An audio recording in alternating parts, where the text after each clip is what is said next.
بسم الله الرحمن الرحيم.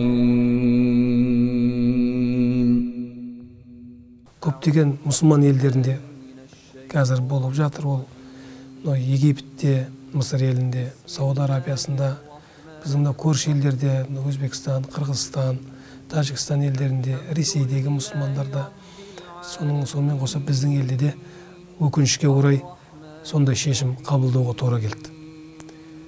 Бұл шешімді қабылдау әрине кез келген мұсылман үшін оңай емес. Құдайға құлшылық жасау, жамағатпен бірге намаз оқу әрбір мұсылманның бір керемет бір сүйінші, қуанышы. Бірақ бұл да болса сол мұсылманның, халықтың қамын ойлау шешімі деп мен айтар едім. Әрбір мұсылман, әрбір қазақстандық біз үшін қымбат. Әр отбасы үшін ол қымбат, ол жан.